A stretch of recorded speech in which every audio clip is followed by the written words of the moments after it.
Well, it's supposed to rain outside, so that was an excuse to stay inside. Of course, I'm still with this. I actually did go up and split some wood, though.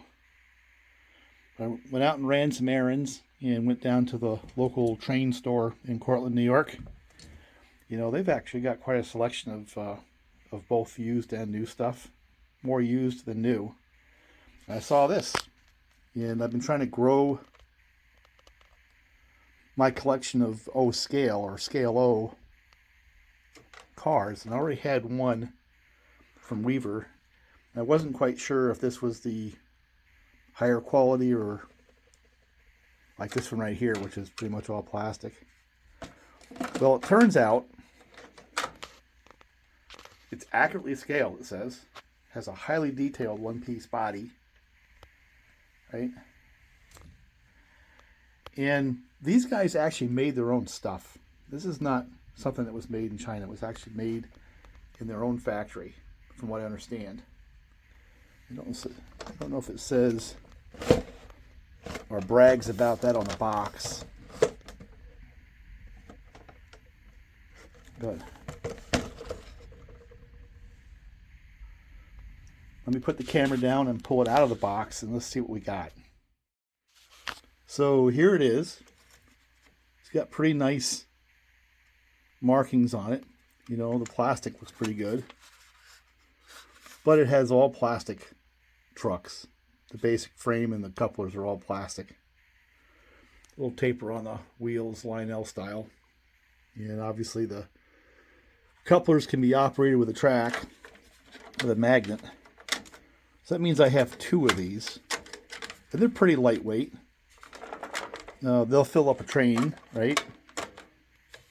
You know, lets me grow my O scale. But that's a lot of plastic. So let's compare that to, well, how about a Lionel semi-scale? And this one here, I don't know. I don't know if it's MPC or just before, but it's got die-cast, you know, trucks. It's all metal, where this is all plastic. You know, and as far as markings concerned, they look like decals. No, they're not. It's paint. It's not bad. It also has detail underneath. You know, these are the couplers we all know and love. And it's a little older because it's got the straight wheels. But the semi-scale Lionel is a little narrow. So, yeah, I mean, you can put them on as a pinch. But they really don't scale up as well. But, so I'll put him away. It's really not a fair comparison,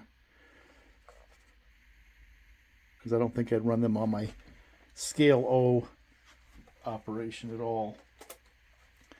Now this is a Williams, and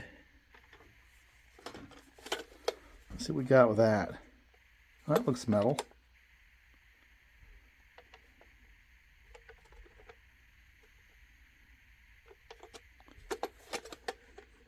Not a lot of detail in those trucks, but they do look die-cast. A little bit of detail underneath the car. You know, air tank.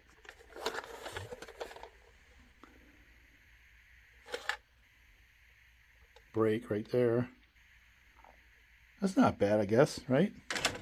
So the Williams cars aren't that bad. And again, they scale up pretty nice. So these three cars, two Weavers that are kind of on the lower end of quality line in terms of the trucks, but bodies are pretty good. They sync up pretty good with the Williams. It's got a sliding door. Little by little, I'm growing my scale O. Now this is a mystery one. I don't know who made this.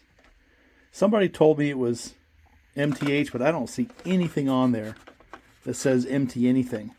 But it does have those die-cast trucks that are very much like the MTH with the little springs. And so if it is MTH, that's great. If it's Atlas because MTH spun off some of their cars and it ended up there. Well, that's cool too. But I like it. I like that car. I like the way it scales up. And the width is correct. And I like those little springs. You know, the whole die cast thing. I like that. So this is actually of these 4 cars, this is actually the nicest. And then I've got this older Lionel. And I'm not sure what the era is. But it too has die-cast trucks, but it's got them little springs in there. And it's got pretty good plastic detail, right? It scales up nice. Yeah, see, it actually does spring. It's amazing. And so I've got 5 cars here. It's almost like I got to get a scale locomotive out there and pull them around. It's got a load. It's got the brake. Wobbles a little bit. I'm not quite sure I understand why.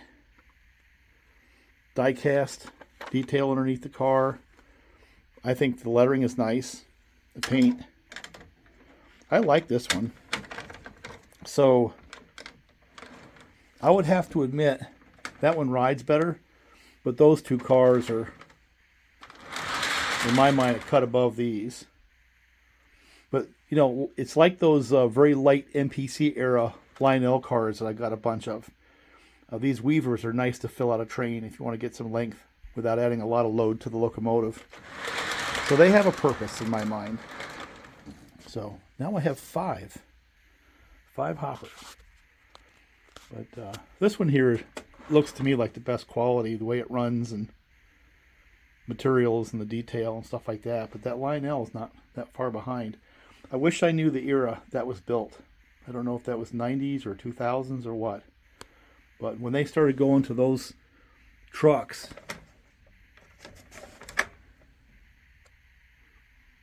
you know, when they started doing that, that's when I started liking them. I like that die cast with spring type truck. They look nicer.